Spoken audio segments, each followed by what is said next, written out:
Ready? Welcome, ladies and gentlemen, and our Discovery students to another Canyon Challenge Business Plan Competition. Woo! So my name is Tim Kelly, and I am head of entrepreneurship here at GCU, and head of our Idea Club as the faculty sponsor. Yep, go Idea Club, woohoo! Yep. And a group we call Canyon Angels. And our mission here is to support all things entrepreneurship throughout the entire GCU ecosystem. My belief is that the only way to learn business is to do business. And so what we attempt to do is, number one, when you walk in as new students, just like all of our candidates here, is start your own business.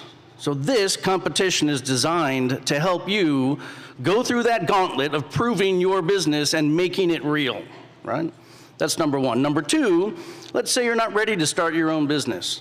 Well, then come here into this beautiful building and come work for one of these amazing startups. These are companies that may have some relationship from alumni or maybe from outside altogether, but we give them free rent and we say you must hire GCU students. Because another way to learn business, even if you're not starting your own, but you're working for a startup, you get to see everything that they're doing. And then that third piece is Canyon Angels. And see how investors, we have 70 angels that invest in startups from across the country. And you, as students, help us select which companies get to pitch, and then you help us investigate those companies. To date, we've funded more than 54 companies, over $5.5 million, and that is because of the students that deliver that valuable data to us as investors. So that's the ecosystem we're building here at GCU. We couldn't do it without our fearless leaders, our dean, Allison Mason, our provost, Dr. Randy Gibb, and Brian Mueller, our fearless leader from the university level, who has helped build an ecosystem now of over 25,000 students here on campus. 15,000 of which are actually living here. This is amazing. And then 90,000 online, right? So with that, this competition, we have 5 companies, student enterprises that will be pitching, and I'll have our leadership team introduce them in a minute. But let me introduce our esteemed judges here. We have our sponsor, which is Trinity Capital, a fantastic local company that funds startups through debt funding. And I believe we've got how many alumni working for you now? 3, and we're going to send you many more. This is Mr. Kyle Brown, the head of Trinity Capital. Let's give him a hand. We have Piper Hunkins, who has been an entrepreneur in her own right for many generations and a wonderful friend and partner of mine in our enterprise. Ms. Piper Hunkins, please say hello to everyone. Yeah. We have Andrea Northrup, who has been an alum. She had competed here several years ago and won, and she now works as a leader and liaison in Habitat for Humanity. So we have her back here to truly give us intimate guiding. So thank you. With that, my job is finished, and I pass it over to Mr. Elijah Borja, who is the president of the Idea Club. Let's give him a big hand.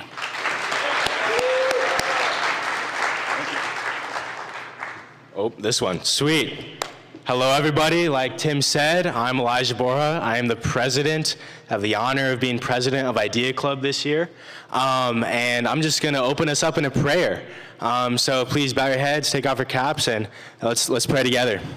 Thank you, Jesus, that we get to be here in this setting of GCU, and that we get to honor you in our many gifts and talents in entrepreneurship and in business, Lord. And I pray that everything that happens today, that we would glorify you. I pray over all the contestants, that they would glorify you, Lord, and that you would be with our hearts right now, calming the nerves. And I pray over the judges that you would give them wisdom on discernment and everything, Lord. And Lord, we just give this day up to you, and we're so grateful. And in the name of Jesus, amen. Thank you. And now I'll welcome up my VP, Josiah.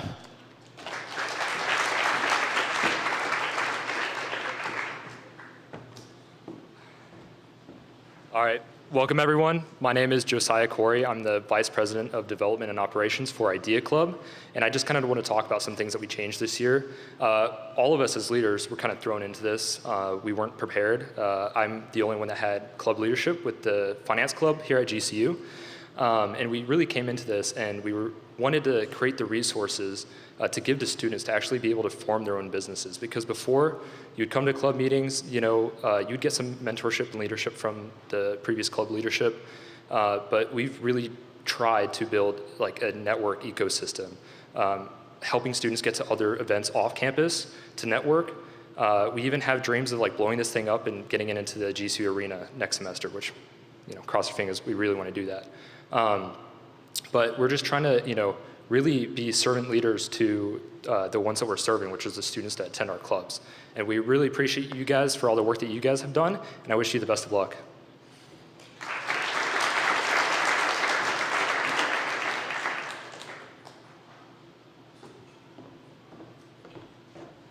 Hi, my name's Connor Vickery. I run social media for Idea GCU and also business formation. So I've been able to work with so many of these faces in the room, and I just have a lot of laughs and a lot of memories over the semester that we've had together. It's been a lot of fun, and something that I've been blessed to do when it comes to social media is run our Instagram page. And I just want to do a quick shout out to our two cameramen. We got Caleb, and Hunter is somewhere here. He's in, there you go.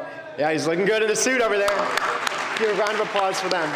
And one of our contestants, Leela, stepped in, and she was a camera woman for one of our events too. We're just super thankful because that allows us to give free headshots to our members and boost up their LinkedIn posts and have weekly high-quality photos for Instagram. They can repost it. They can just build up their business profile. And that's it for social media. But now, who wants to hear some pitches? Yeah, let's go. We're gonna start off here with Jack's Detailing. I'm gonna give them the stage here and give them a warm round of applause.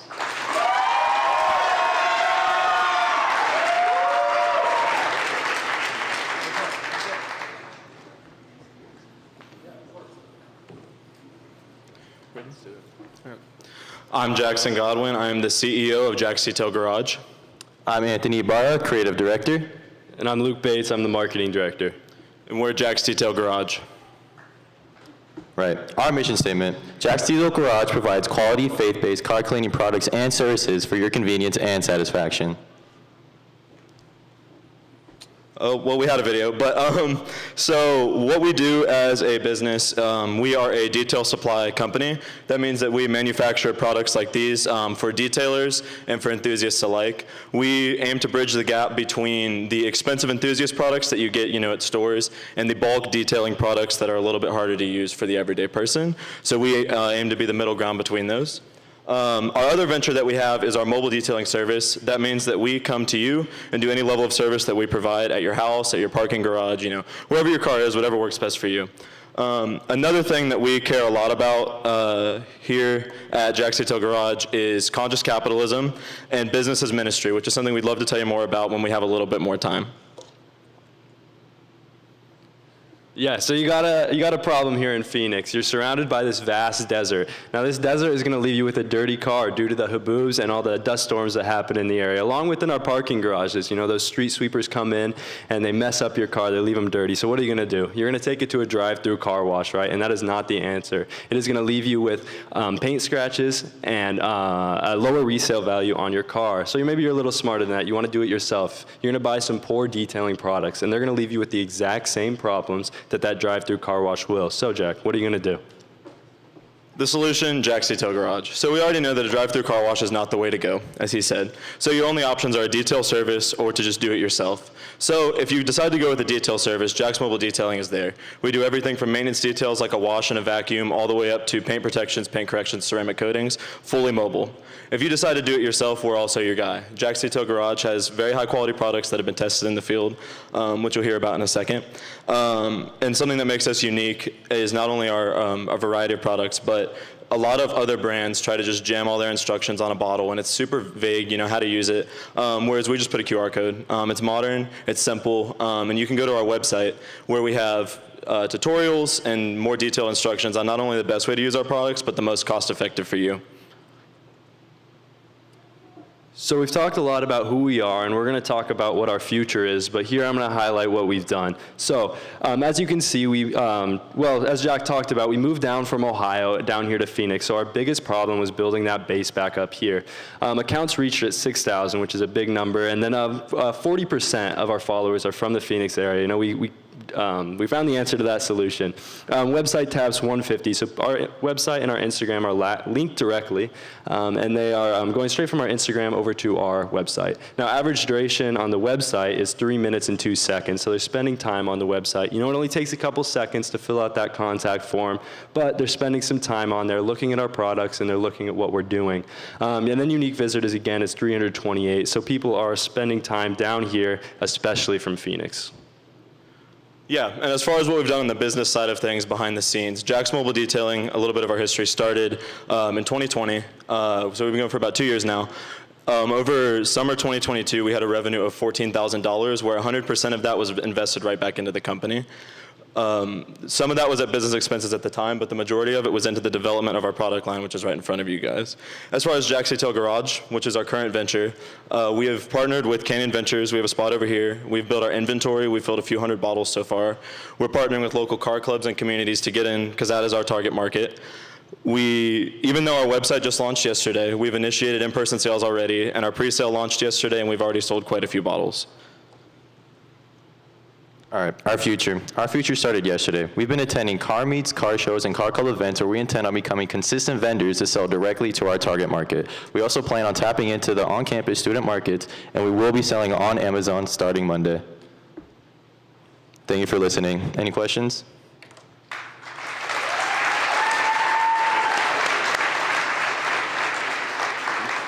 Luke.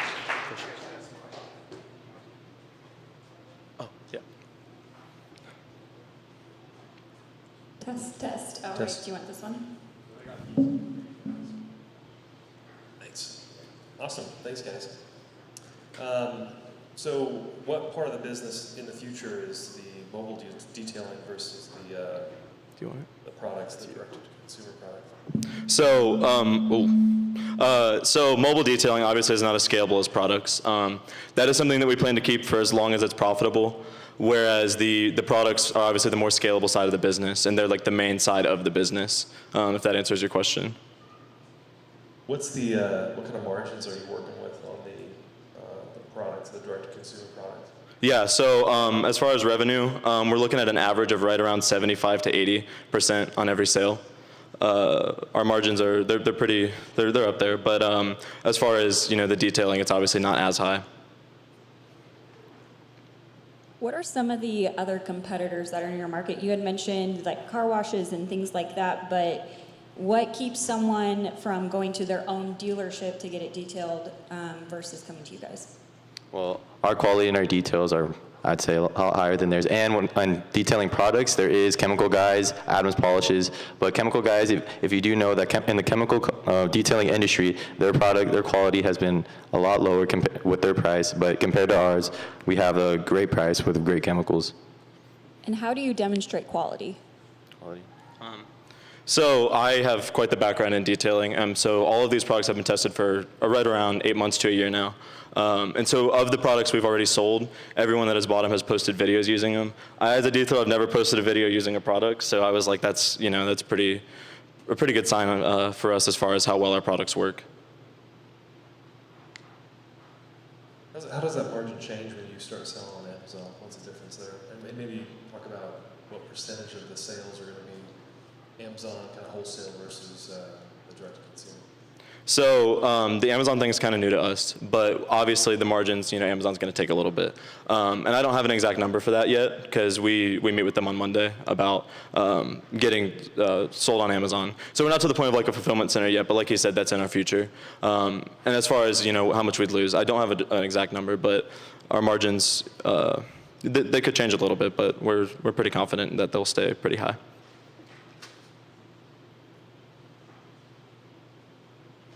The average cost of one of the products? So we average right around $13. Our soap and like our interior cleaner, they're only 10 because those are really common products that people are going to buy. When we get into like our waxes and our quick detailers, it's closer to like the 15, 16, but it's nothing as high as a lot of the other competition that we face. What does the target customer look like? I was watching, my wife has a 67 Camaro, and she's had it forever. And I went out there to wash it and clean it like last weekend, and she's like, you can't use those towels, and you can't use dish soap. What's wrong with you, you know? And I'm like, I don't know, you know? So am I the target customer, or is my wife? Yeah, so, I mean, your wife is a target customer. She cares about her car, but Careful. yeah, no, but it really is a wide market because we have those car clubs and all those guys. It's really just the people, like honestly, the newer car people, because they care a lot and they're not wanting to spend those $100 for the waxes and stuff like that. And that's where we come in. We have great products at lower costs.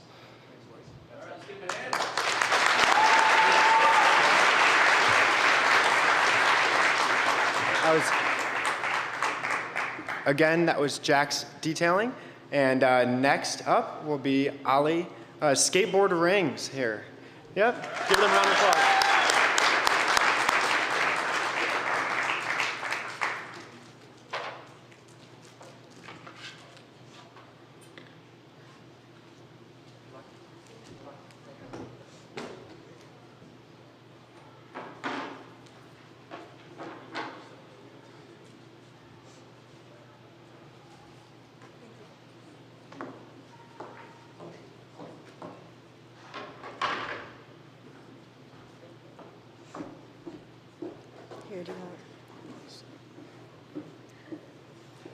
Hello, my name is Harper Maselli, And I'm Chase Freeberg. and our brand is Ollie. We make custom rings out of used and broken skateboard decks. So here's a fact. Every year in the United States, there are 2 million broken skateboard decks that end up in landfills. The problem with this is that the discarded skateboards, they are bad for the environment and they don't have any purpose anymore. And as a skateboarder, I know that it's easy for boards to just get collected in your garage and pretty much just have a lot of dust on them, and it's hard to throw them away because of all the time and effort that you've spent on one. And so this is kind of how the idea of Ollie first came to be. So as Chase was saying, we created Ollie as a solution to this problem. We wanted to reduce waste by using a product that already existed and no longer served a purpose, and then giving it a new purpose and a life, and also preserving the sentimental value that skateboards have for a lot of skateboarders. So instead of them just throwing away their old board and it goes to a landfill and hurts the environment, or it's in their closet collecting dust, they can actually wear a piece of jewelry to remind them of the board that they used to have. And here's some pictures of what our rings look like. Right now, we're also going to give you some of the rings so you can see. Did you get the packages? Okay, sweet, yeah. You can check those out. We have a lot of different colors, just all depends on the board. And we are always adding new colors to our website. And here's just a quick glance at our social media and website design. So our target market, we're obviously trying to target skateboarders so that they can send in their rings, and then we can give them a or they can send in their boards, and then we can make them a ring for a discount. And then the age range from the skateboarders that we thought it'd be about 15 to 30. And then we also want to target those who just want a cool ring that's made out of an old skateboard, and then a portion of their money will also be donated to a charity as well. So. And then our mission is to create unique and handmade products that do not contribute to waste, and then we also want to make a positive impact. And the way we do this is we pick a new charity every month and we donate 15% of our profits. So as Chase was saying, we started in September and we were able to donate to Circle the City, which is a local nonprofit that helps the homeless population. And then in October, when Hurricane Ian struck, we were able to donate to American Red Cross. The month of November, we donated to the Phoenix Dream Center. And then for December, we chose People Serving People, which is a nonprofit located in Chase's home state of Minnesota. And they help out homeless families who are trying to get through the cold winter months. So we are still a relatively new brand, but we have accomplished quite a bit. So we've sold 80 rings so far. They value from $20 to $25 each. Most of our customers are in the Phoenix area, but we have sold to customers in 9 different states because our website allows us to sell all over the country. And then we've laid all the necessary groundwork for creating our business. So we've created our LLC, our website, social media, bank account, kind of all that necessary stuff. And then, as I said before, we've successfully donated to 3 causes, and we'll donate to many more in the future. So what makes us different? First, we emphasize on positive impact and sustainability. So we're recycling an old product and making it new, not creating any waste, and then we're giving back to our community in different causes every month. And then we also really want to involve our customers in our mission. We don't just want to be a business that sells our product online and have no interaction with our customers. So right now when someone donates a board to us, we name the rings that we make from their board after them so that when they visit our website, they can actually see their name on our website and know that they're a part of our mission and they're helping us donate to charities. And then we also noticed that a lot of our competitors either don't polish their rings or they use wax, whereas we use something called epoxy resin. This makes our rings glossy, it makes the colors vibrant, and it also makes them waterproof, durable, and long-lasting. So, as Harper said, our business is fairly new, but we have some big goals planned. We would love to get our rings in big stores like Zoomies or other local skate shops, either in Phoenix or all around the country. And then, so we've noticed that there isn't any companies that have handmade skateboard products in shops yet, so that's a big target market that we think we'd be able to reach. And then we also want to expand our products to more things like earrings, necklaces, and then we would like to make a clothing line further on so that we can turn our company more into a brand instead of just making jewelry products. And then me and Harper both graduate this year, and we would love to make this a full-time business venture. And we both believe in the mission and vision, and we see a lot of potential room for growth in the market, and so we just hope we can make it a possibility. Thank you so much.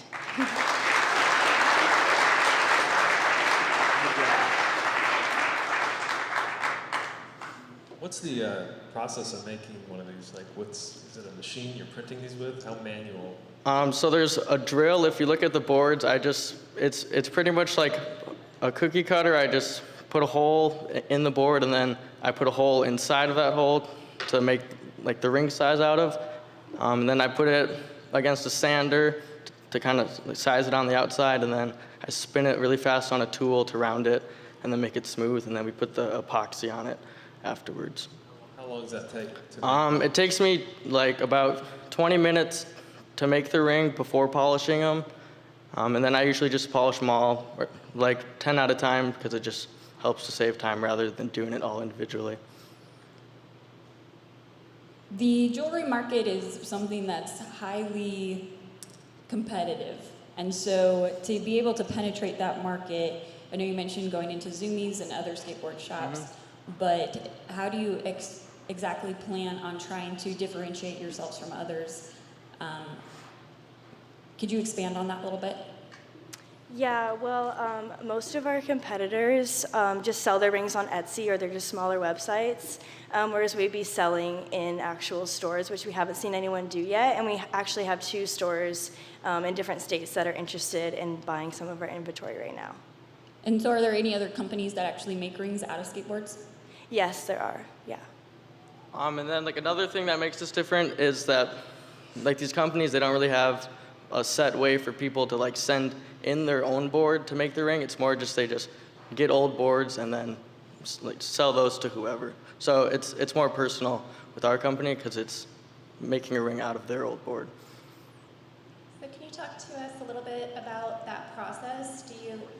About sending in their board, and do you require that they pay for shipping, or do you give them free rings as a result? That's something we're going to start like this week. Right now, we've just been using all of the boards that our friends have donated to us, but now we want to start actually selling rings made from people's skateboards that they send to us. So we discount the rings because they would have to pay for the shipping, or they'd have to drop it off if they're in the Phoenix area, and we don't make them pay for shipping for the rings, and it's personalized. So, yeah. It looks like you can get quite a few rings out of each board. Have you done any calculations about how many rings you can do per board? It's probably around, I think, 50. That board that's in front of you, the blue one, that was the first one I ever kind of started to make them on, and I've counted about 50. I could probably get a couple more, but yeah, it's pretty nice because we don't have to pay for the boards, and so we can just keep making rings out of all of them. So the 80 rings that you've sold so far, those have been direct sales, just sort of word of mouth, that kind of thing? First, we started selling just to our friends and family, just through Venmo, and then I created the website, so that's where the rest of the sales have come from for the past 2 months. Yeah.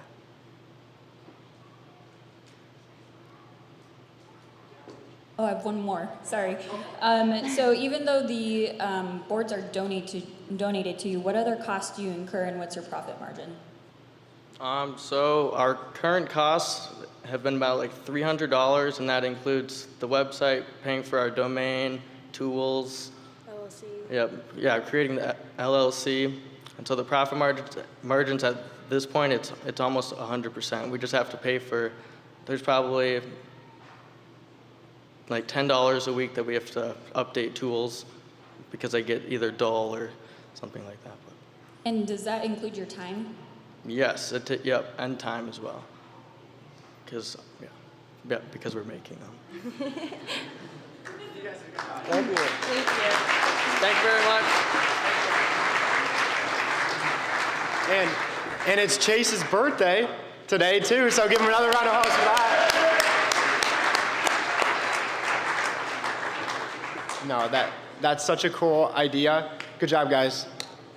Next up, there's going to be a clothing brand from Leela here. She has Elevate Clothing. And yeah, come on, stage is yours.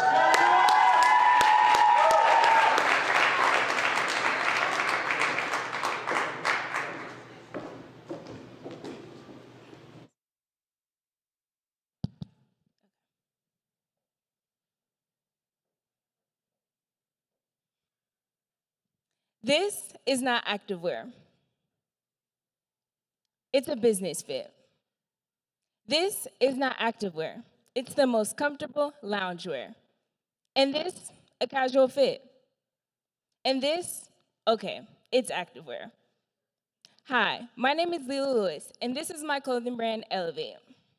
The problem is that there's a gap between fitness wear and loungewear. Fitness wear either looks too athletic or loungewear looks too chill. The solution is Elevate.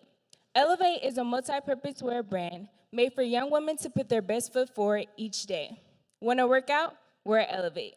Want to chill? Wear Elevate. Want to style it up like me? Wear Elevate. So far, since my first release of August 2021, I have released 3 collections, and they have all sold out in different colors in leggings, shorts, and crops.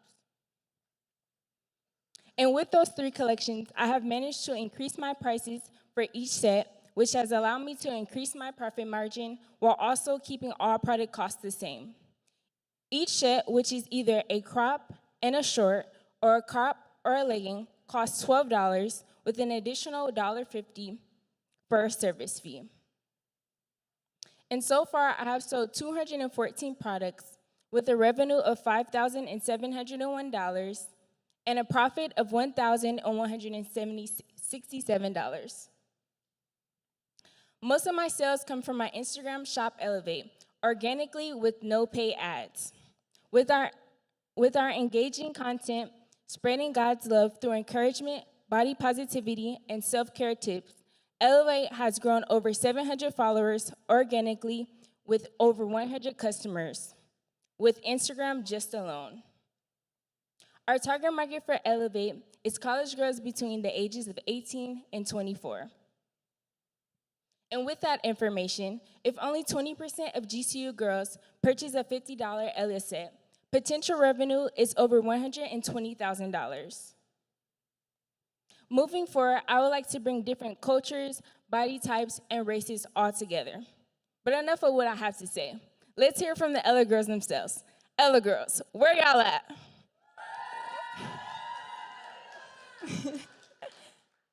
Thank you. Any questions?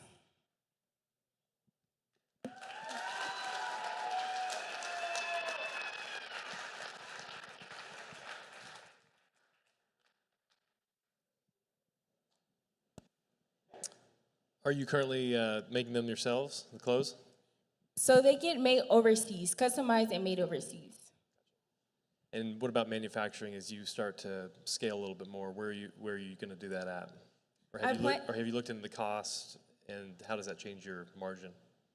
I plan to keep it overseas just because I know costs cheaper over there, despite like high shipping and the shipping going up and down based on how many products I sell or when I purchase the products. But I plan to keep manufacture overseas. Who would you consider your biggest competitors? I would say Skims, Lululemon, Bowen T, and Set Active. And how do you plan to differentiate yourself from them? Good question, because everybody can buy good quality activewear and also affordable activewear. What makes us different is the message. The message is to simply put your best foot forward each day. Whether you wear Elevate or not, the message is to simply take advantage of each day by seizing the day.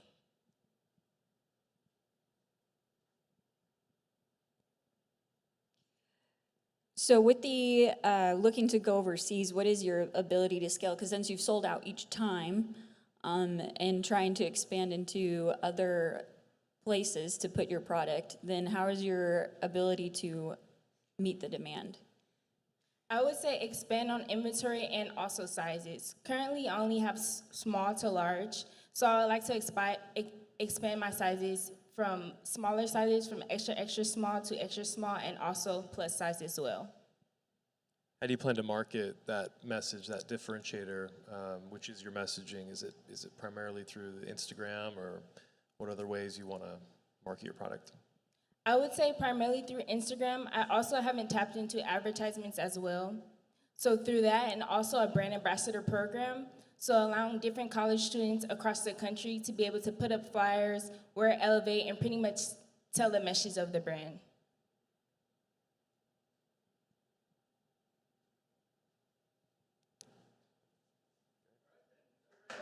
Thank you.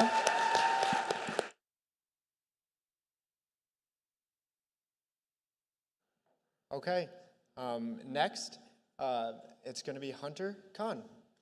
Yeah.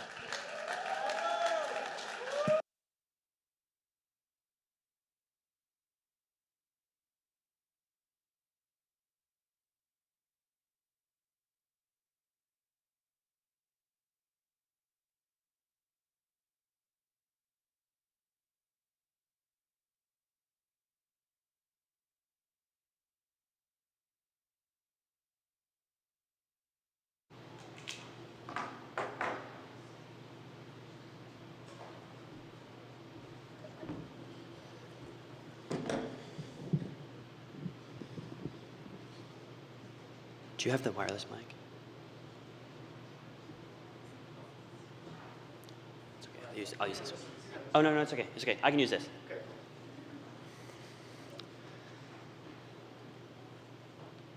Sorry, I'm just waiting for my presentation to go up there. All right, everyone. My name is Hunter Khan. My product is Sprinkler Guard. A little bit about me. I'm 20 years old, and I'm from Highlands Ranch, Colorado. I have 3 companies, and one of my companies is a landscaping company where we have 21 employees, 111 clients, and are on a weekly basis, and then we do well over 6 figures in revenue. So this product is going to apply specifically for that company. For the homeowners in the room, I don't know if you know what this is, but for you guys, you might have, a lot of these are students. So this is a sprinkler backflow unit, and it's like specifically, it's a Febco.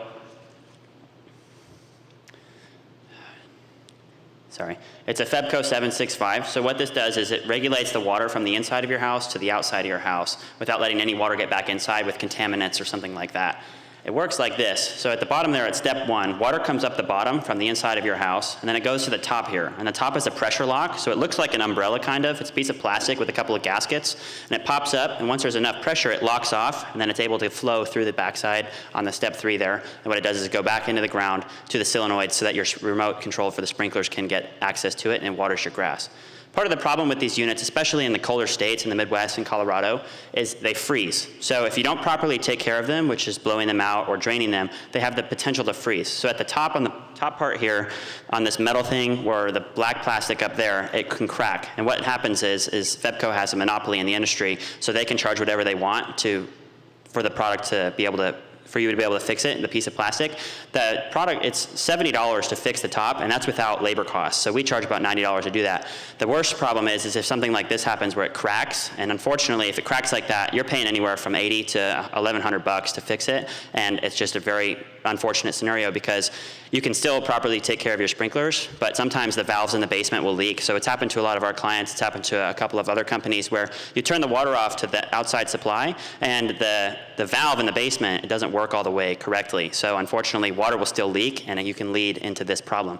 Another problem with these units is by code, they sit on the outside of your house. So they sit on the outside, and what they do is just sit there, and anybody that wants to come to them, they can come up to it, they can hack, they can mess with it. They're very susceptible to anyone walking by saying, "Oh, I wonder what this is." And if it's not locked up, somebody can come by and turn your water off. And unfortunately, you won't notice till it's too late because your sprinklers usually run about 3 o'clock, 4 o'clock in the morning before you're awake.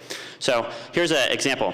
We redid this person's front yard, and this is one of my clients. This is one of his rental homes in Colorado. So he lives in Florida, and part of the time he's in Colorado for the summers to get away from the humidity.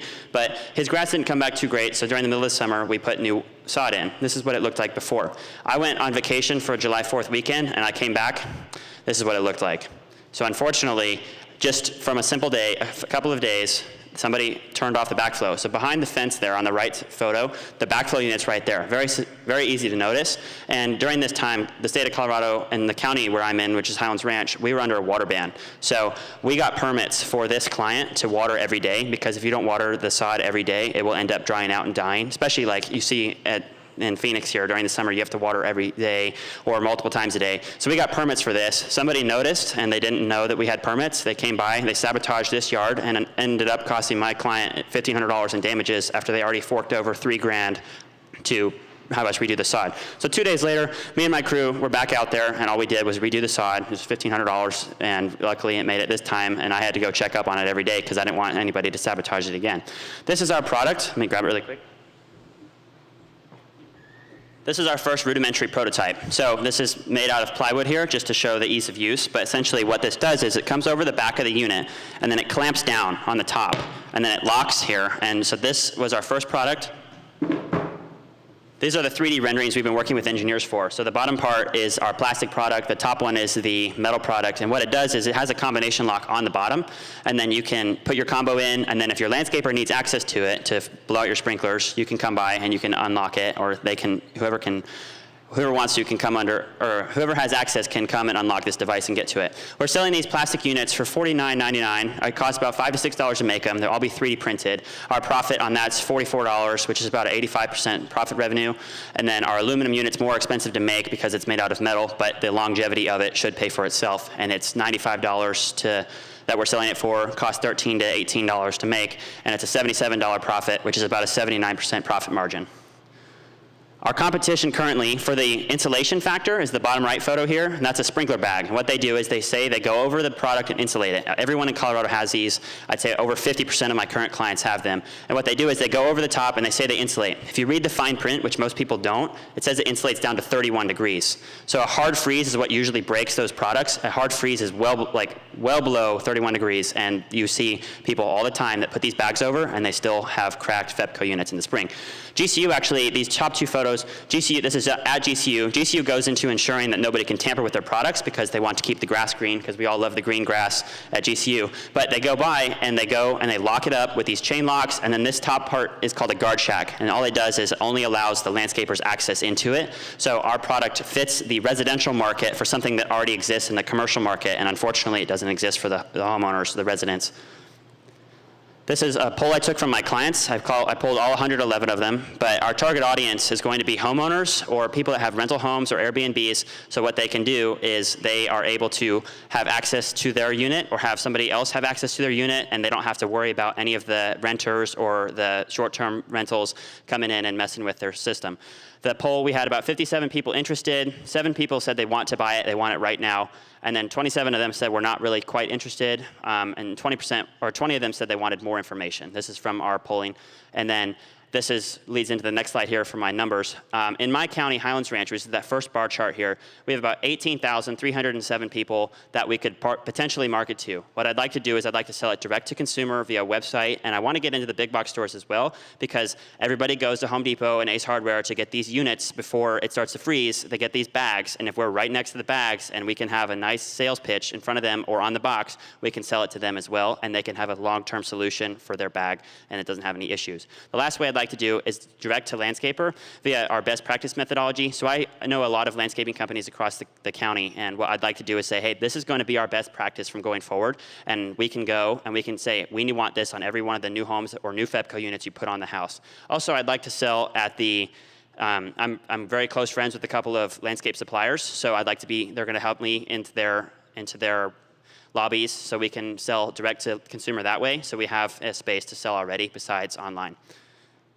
We will go to market in 8 months. This is something we're going to go to market for. We're currently in the R&D phase. We want to prototype a little bit farther to get what we can get from just different designs and see what the pros and cons are. Our final design is going to actually interfere with our beta tests. I'm going to send these to our clients and get our feedback from them. They're not going to charge anything, and we're going to get some feedback so we can refine our design for the future, and then we're going to go to market next summer. And our first marketing strategy is going to be next fall, when we're able to market towards that insulating factor as well as a lockbox. I really appreciate you letting me here today. I'd love to field any questions if you have any.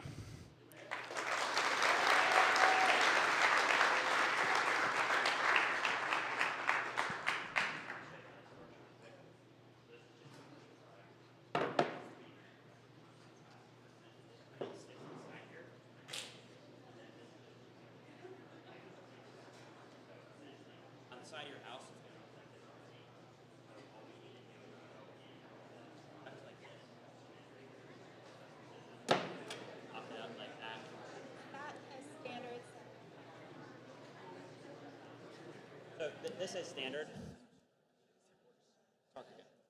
Testing.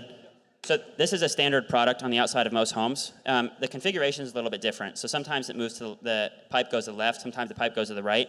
We're going to design a rubber gasket, kind of like how a plunger works, where you have the stick in the plunger, it can move around a little bit, where if you need to move the pipe, let's say it's off by 1 millimeter and you can't put it in and it's not going to close up, there's no point in selling that to somebody. So we're going to design it so that you can move the pipe around and fit it in there so that it's insulated in a gasket. And then we're going to have one that goes out the right side as well, just multiple configurations. In Colorado, FEBCO standard, but in other parts of the country, it's different units. So we're going to design them so that it fits for all the units. Most importantly, for the landscapers that come by, they can take it off because we need access to these 2 points right here on the right side to be able to go in and blow out sprinklers, because these little caps right here are where we put the blowout valve, and then we hook up an air compressor to it. Yeah, for winterizing it. So that's what we do. We have to do it every year. And if you don't do it, usually you'll come back and you have to pay a bunch of money to fix your cracked unit. So we want to be able to have functionality while we have a way to lock it for the client, and the way that the client, let's say I go to my client, he lives in Florida, I want to blow out his sprinkler systems. Well, he's not home and I don't know his code. I can call him and say, hey, what's the code? So then I go to our code that's going to be on the front of the box here, and I just put it in and I unlock it. We can handle our stuff, drain the pipe out, and then we can lock it back up. Okay, so the box is intended really to prevent tampering, not to eliminate the need for winterizing. Exactly. So you want to still winterize your grass, because those big white pipes right there, the PVC, that's what is underneath the frost point. But if those crack and you come back in the spring after winterizing your system, if you go and you have a leak somewhere and your sprinklers aren't popping up all the way, the problem is going to be diagnosing where it is. And it's very difficult to diagnose, especially when you have to trench down like 8 inches to get to where the pipes are. So you still want to winterize your system, but this is going to protect the FEBCO unit more than the bags do, because the FEBCO unit is very pricey in itself. But you don't really want to mess with not winterizing. If you drain your system, some systems are able to be drained now, you can drain it, but there's still the risk of having a FEBCO unit break. So in that sense, you wouldn't need to winterize, you would just need to drain it, but it still can have the possibility of breaking, and that FEBCO unit's so much of a monopoly in the industry that they can charge whatever they want, and you can't really protect it besides the bags. Is there any protections? Can you get a patent on this? Yes, so we're filing for patents. I want to finalize our prototype design, and then we're going to patent it for that box design for the FEBCO unit. If somebody rips us off for the other units out there, we're going to try and beat them to market. So that's why we're trying to rush to market in 8 months or less, because we want to beat them to the market. But nobody else out there has this in any sense, except for some of those units that are on the outside of GCU. You see that over like parks and whatnot. Sorry. So being from Colorado, definitely understand the harsh winters that are there. Right. So what happens if you need to access the box in the wintertime, and does it freeze over the outside of it so that it actually becomes a hurdle of actually getting to what you need to? So it wouldn't freeze over the outside. Typically in Colorado, compared to like the Midwest, that's a great point. We could bring that up for some of those places. If it snows in Colorado and then the sun comes, usually it gets out of the way. It melts quite quickly there. So it's not going to freeze over the outside. The metal unit might get a little like frozen, but it won't freeze completely. And then what you can do, you'll be able to access it. The lock will be able to work down to lower temperatures so that everything can be accessed during the winter. But ideally, you only need to open this box twice a year, once being the spring when you turn the system on, and then the second time being the fall when you turn the system off. Seriously, good job. Good job. Seriously, good job. Okay, next is Keegan. He's got some digital art tech. So welcome. Yeah, stage is yours.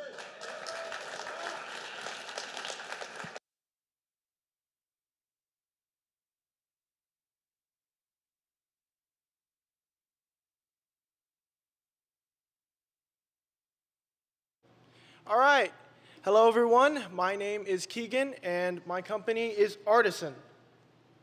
So I am a graphic designer, and I have been graphic designing for the last 5 years, and I've noticed that there is a really big problem in the industry, especially people that just do it for a hobby, and that is optimized workflow.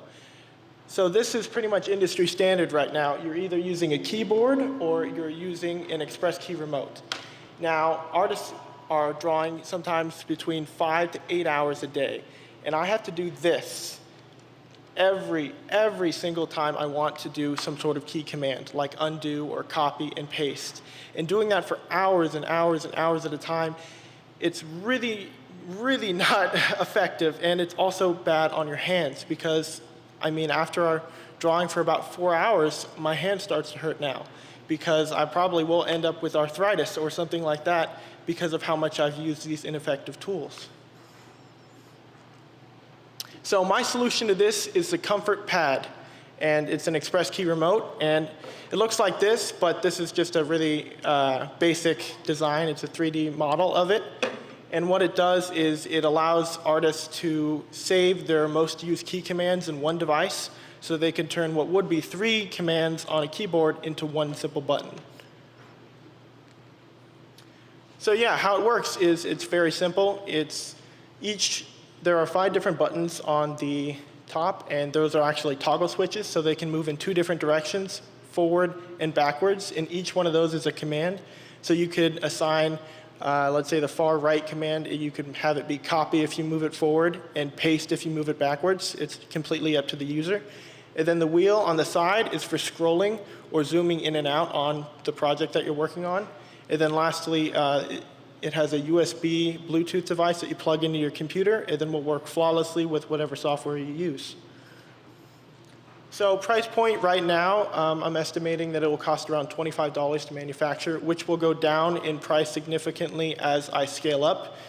And we're planning to sell at around $99, which will keep it affordable considering the market. And the market is growing. Just the graphic design market is $45.8 billion as of last year, which is significant.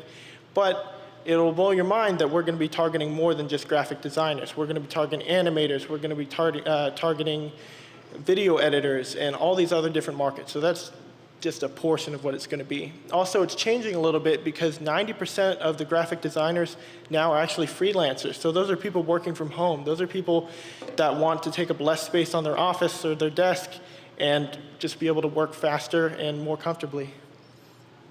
My competitor, so this is actually the numbers for this. This is a competitor of mine. This is XPen. And they have sold 6 million units in the last 5 years, and their product costs $35. So they've made $210 million over the last 5 years, which is $42 million a year, which is pretty good considering that this is very cheap. Yeah, my market plan. So my target audience is freelance artists, graphic designers, illustrators, animators, pretty much anyone that uses any kind of design software. And I plan on growing this business out. Right now I'm in the prototyping phase. I'm working with 4 different engineers from building one to come up with a prototype that actually works, and then build out that software for it to run on. And later on, I'm actually building a team so that way we can make this and continue to improve it. And then I plan on launching an actual product between 6 to 8 months from now, so that way we can just go to market as quickly as possible, and then apply for patents and apply for create an LLC to sell the device from, and all those fun stuff. And then acquisition, I plan on actually going to do sponsored posts on Instagram, TikTok, Facebook, things like that to get my target market. And then partner with social media influencers to better promote my brand. And then also go to local conventions and stuff like that to spread awareness. This PowerPoint is a little weird considering it saved wrong, but yeah, interesting. Anyway, so what those said were comfortability, affordability, simplicity, easy to use design, and thoughtful design.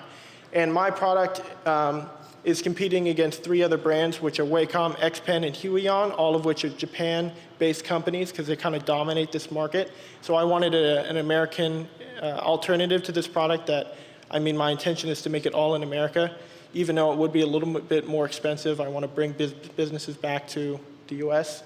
And yeah, you can't see them, but all the other products don't quite meet my expectations for a Express Key remote. So yeah, that's my product. That's Artisan.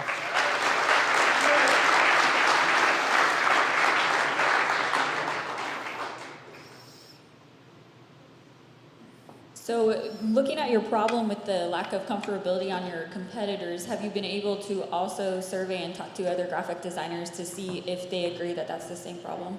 Yes, I actually have. I've been able to talk to some designer friends of mine and also some engineers that use CAD. And I showed them the device, and they said that it would make their workflow a lot easier. And they also said that their hands started to hurt after long or extended use. Because doing this for hours and hours upon end is not fun.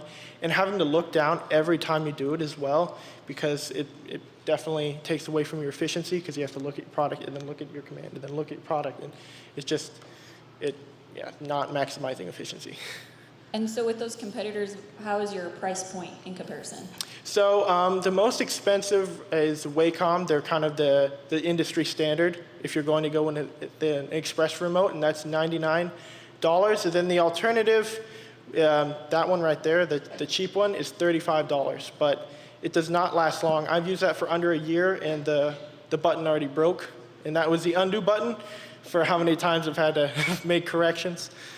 So yeah, it's just too cheap. Are there any other advantages other than just comfortability?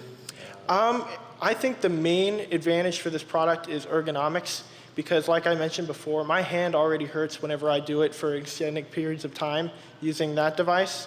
So I wanted something that makes it easier to use and easier on your hand, so you're not having to overextend or having to put them in uncomfortable positions for extended periods of time. Where do your competitors advertise, and where did you purchase this competitor's product? I purchased that on Amazon. That's another interesting fact, is none of these companies really advertise. So Wacom and XPen and Huion, they're on Amazon, but they don't run commercials or anything like that. They don't have ads. I just found out about it because I was like, I need something to speed up my workflow. So that's another thing that I want to do, is advertisements, because you can't really buy it unless you know that it exists. So your plan for marketing right now is through Instagram and sponsored ads that way? Yeah, Instagram, TikTok, all those things to promote the product, show its existence, and then use influencers to promote it and say, hey, it works, it's helped me, things like that. If you launch your product 6 to 8 months from now, does that include a time period to allow for actually like a prototype and making any adjustments? Yes. So right now, I'm actually ordering the materials and I'm working with engineers to build the original setup. And then we are going to have around 2 months for designing and testing and beta testing to make sure that everything's working and leave some a little bit more room for adjusting in case we need to make alterations before release.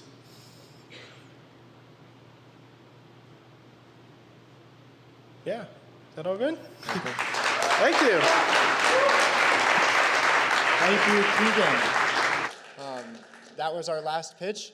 I'm now going to give the floor to our Vice President, Sabrina. Hi, thank you. I'm Sabrina Smith, and I'm another one of the vice presidents of the club. I'm kind of in charge of member experience here for the club. So we're just gonna let the judges kind of take a minute, thank you, to go talk about that, and then they'll be back. And I just kind of wanted to reflect on some of the things that we've done this year as Idea Club. So first of all, I want to give a round of applause to our team, to our presidents and the other vice presidents. So thank you guys for all that you've done this year. We've had a lot of great things happen this year in our club. So I think we started out with 6 members for our first meeting, and then now we're kind of averaging about anywhere from 50 to 70 members each meeting, which is really great, and we're pretty excited about that. So this year we've kind of taken on a lot of things. We've done networking things. We've taken the time to do workshops every meeting.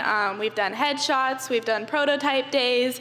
We've done all sorts of different things. We've had students go out and sell products. Just a whole wide variety of things, so we're pretty excited with that. We've also partnered with Venture Cafe this year. They're a VC group located in Phoenix, and they've kind of taken us on for their student entrepreneurship program. So we're pretty excited about that, and that we've been able to meet with them. And we have some pretty exciting events coming up. So one of the things that I wanted to mention is on December 7th, we have our Christmas networking mixer. So everybody is invited to attend to that. It's going to be a really great way for you guys to network with people. We're going to bring in the engineering clubs. We're bringing in social media clubs. Hopefully WIB will be there. DECA will be there. Canyon Angels will be there. So we just want this to be a really fun end of the year event for us. Idea Club is really excited to have everybody. We're really excited to get everyone together, mingle, have a good time. So show up for that. It'll be free food, free drinks, gifts, games. That'll be at 6 o'clock in the CCOB lobby. So we're looking forward to that as well. The last person that I wanted to thank is Tim Kelly. Thank you, Tim, in the back.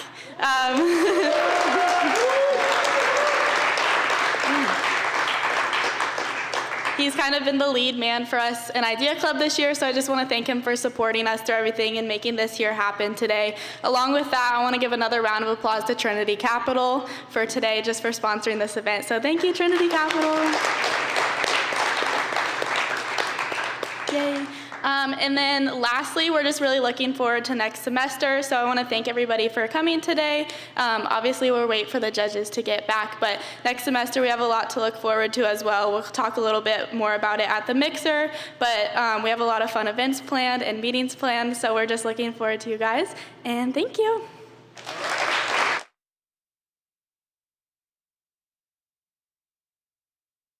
Our judges normally take about 5 or 10 minutes. We're gonna have some music playing. Feel free to stand up, mingle around, check out the root beer and other products, and then we will be right back to see our grand winners.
Hello.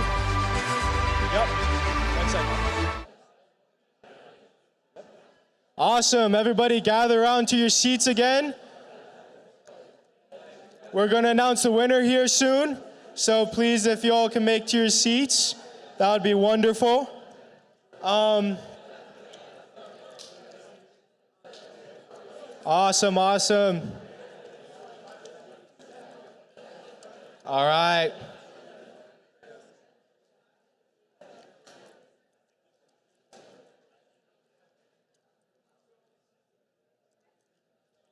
Awesome, guys. Once again, we're so glad you're here, spending your Friday with us. Once again, we'd love to thank our sponsor, Trinity Capital. They've been amazing for us. Everybody, let's give Trinity Capital a round of applause. Thank you. Also wanted to give another shout out to Robert Vera. He's here, he holds down the fort. Yeah, let's give him a clap. He helps all these businesses, he helps them get into this building and operate and scale out of this building. And then another round of applause for Michael Lang. He also, yep, thank you. He also is the other professor that helps run Idea Club. And I just wanted to transition into something that's been on my heart ever since I have taken over as president here, and really about what Idea Club is, right? What is an idea? And this is something that I've struggled with as myself as an entrepreneur, and I know that my team has. And I just wanted to come up here and remind you guys that dreams are not realistic. I'll say that again. Dreams are not realistic, right? Everyone tells you to dream big, but then they tell you to be realistic. It contradicts itself, right? So if you have a dream, it's not supposed to be realistic. Dreams are the expectation of pushing the limits of reality, right? So nobody's gonna understand your dream. Nobody. Only you will, right? So that's why the entrepreneur has to believe in himself, right? He's got nobody else. Thank you. And we, as Idea Club, we believe in you. We believe in each and every one of you because we know the struggle. We know how hard it is, and we're a place where we're a family, right? I've said it over and over again. We're building a family. We're not building a club of snobby business people trying to make $1 million. We're building a family of entrepreneurs who are going to change the world. That's what we're building here at GCU.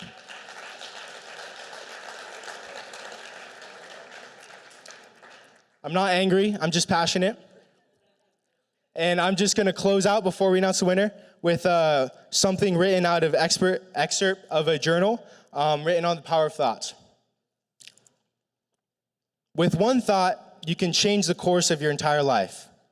With one thought, you can transform the whole world onto the easel of your mind. Knowledge is not what determines success, but thoughts. Knowledge determines what you know, but thoughts determine where you go. So I say to you, thoughts are truly what change the world.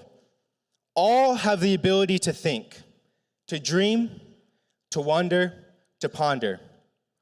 The answers to life's biggest questions, great sagas of the past, or wondrous visions of the future, all are contained in the mind of one. In order to create, one first must think. Your thoughts can change the world. Your ideas can change the world. You can change the world. Thank you, everybody. Now we would like to transition into the winner, so I'll pass it over to the judges.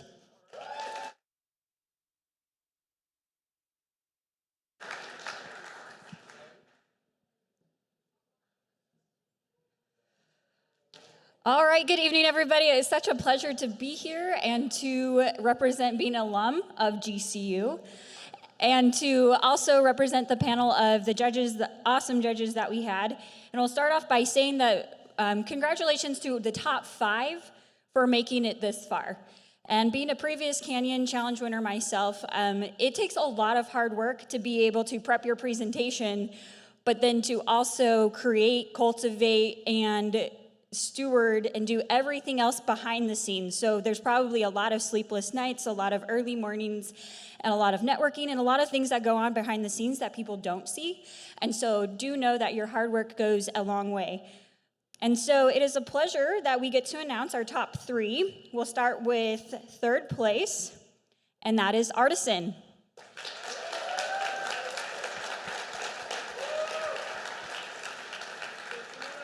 Go ahead and come up. These are recycled checks, by the way. Sorry about that. Yeah. So, congratulations. I'm going to shake your hand. All right. And in 2nd place, we have Jax.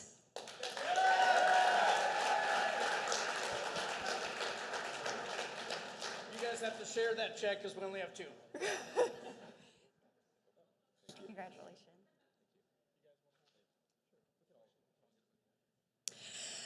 All right, and the suspense continues. And yeah, drum roll, please. In 1st place, we have Sprinkler Guard.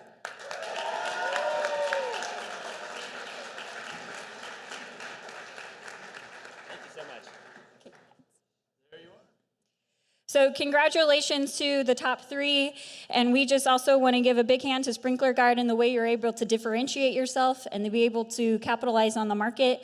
And we believe it's something that can't just, doesn't have to just stop at Colorado, but even knowing the tampering issues that we experience here in Phoenix, that it can span to other places as well. So congratulations again, and to also congratulations to you guys as well. And we've enjoyed being here tonight, and have a safe drive home, and we'll see you next time.